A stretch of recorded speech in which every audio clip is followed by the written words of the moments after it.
Hi, everybody. Welcome back. We are here for another one of your questions about work. And for those of you who are joining us for the first time, I'm Roy. I'm a startup investor in the future of work. One of the companies in which we've invested, and we love having guests, and we're going to try something new today, is Replit, which is an online environment which anybody can just start programming and they don't need to do any complicated setup. And so we've been talking about learning to program all week. And today is one of these questions that sits at kind of the one of, not only, but one of the fundamental motivations. You're like, I'm learning how to program. Now, how do I start making some money? And so, Amjad, I'd love if you can start that and then, bring on our friend at any point. Just let me know and we'll bring him up. Making money with programming feels great because it's something that most people end up enjoying. And so the idea of making money from something you enjoy is living the dream. Thing. Yeah, it's a dream. And I would say, like with everything we talked about this week, start small, right? Start with, start with going around your community and asking if anyone needs a website or an app, right? Go to your neighborhood grocery store, ask your family. Your chances are you're going to find someone that wants some I love that work, and chances are they're going to be able to pay you for it.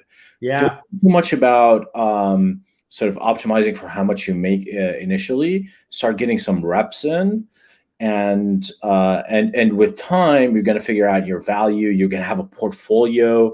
You're going to become more and more valuable, and then you can start commanding more. Yeah, it's funny. One of the things that I've seen in that is, and I'm curious if you agree, is that a lot of the skills you think you need in the beginning are technical skills, but really it's like, how do I take a poorly formed request from somebody who wants me to make something and turn it into something I actually know how to make? How do I communicate accurately? And all that kind of stuff is the only way to do it is by getting reps. Right, exactly. This is actually potentially harder for some people, especially technical people. Totally. Yeah. And then as you progress, maybe you want to start working on your own ideas, right? So there's always, entrepreneurs, there's always this tension between my ideas versus doing work for someone else. And so you start looking around you and solving problems. We talked about personal software, a lot of ideas that could potentially be entrepreneurial, that could turn into a startup or business, what have you, could start with problems that you have. So start kind of turning on that filter in your mind and start looking for ideas. And one of the things that I saw, and I'm curious if this is something, and maybe we can bring up Soren in a second, but one of the things that I've seen in my career hiring a lot of technical people is if somebody went to the right schools, which there's obviously a lot of bias in that and all that, sometimes their first time getting paid to program might be getting hired for a job out of college. But there are many, many wildly successful programmers who instead follow a path of just starting to do the work, doing what you described, and eventually getting noticed for open source contributions or by somebody who ends up going to one of these companies and then getting a job, as you did at a Facebook, right. And others can as well. And not to say that the people who went to some fancy college don't also sometimes do that, but that there are multiple ways up the mountain. And you could end up, working at a dream company of yours or starting your own. Right, exactly. When you build up this portfolio, you have a proof of work. This is a term from the kind of Bitcoin world. But the idea is that some people have the MIT degree as their proof of competence. You have something more valuable, which is the actual work. It's work. It's proof of work. Yeah, I love that. So maybe we bring up Soren now to tell his story for a second? Yeah, let's do it. So maybe just introduce. Yeah, hey Soren. Yeah, I'm Soren. I'm a 20-year-old college student in Seattle. And do you want me to tell a little bit of the Blubber story, or? Yeah, well, Amjad, you know what the story is to tell, so whatever. Yeah, tell us about Blubber.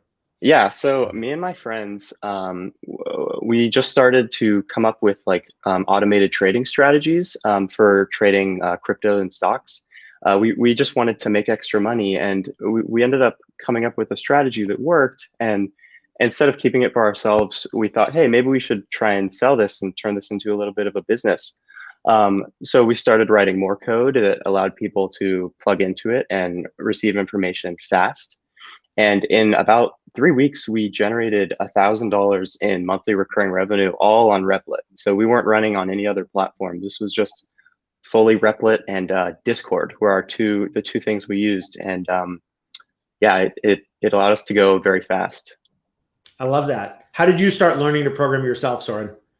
I started programming my senior year of high school, but I really got into it when I started studying computer science in college. Got it. Awesome. And so now, and Amjad, how did you discover this, and how did you guys end up collaborating? I started just interacting with Soren on Twitter and Discord. And basically just he was asking for features, I think, right? And then we announced Always On, and he started using it for his Discord bot. And I was like, started paying attention to him. I was like, okay, this kid's doing some cool stuff, so let's check it out. And the more I interacted with Soren, the more I looked into the kind of stuff that he's doing. It was pretty obvious that he's talented and doing something really cool. And by the way, the thing they built is not your traditional software, and that's one thing about the world that people need to kind of start realizing is there's going to be a lot more opportunities to make money with software. It's not just about selling software.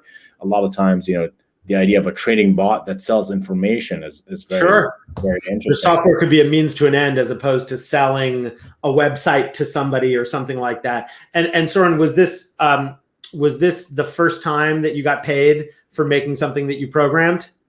Actually, no. I've been building side projects. Like it's like built into me. Like I can't not be working on a side project and working on things. So I've done a little bit before, but this is definitely the first time where I built something and got a little bit got noticed for it, and a little bit more public facing. So it's the first big one. I love that. I mean, one of the patterns that you often see is people make and make and make and make. Sometimes they get paid directly for it. Sometimes it goes nowhere, but it's like experiments. And sometimes you end up sitting on a geyser and all of a sudden you could fly. Exactly. And now Soren, he emailed me about interning for us. And so him and I started talking about ideas. And so we had this idea of Replit Ventures, which is, can we invest in the next generation of programmers that have just learned how to code, Sorens, and are basically trying to get a product to market. And so we had our first batch the kickoff this week. And it's just a group of amazingly talented people. It makes me very optimistic about the future of software entrepreneurship and micro. I love it. I can't wait to hear about them, because I've just been seeing on Twitter also just the diversity of different perspectives. Like it seems like you have at least one, if not several teams in Africa.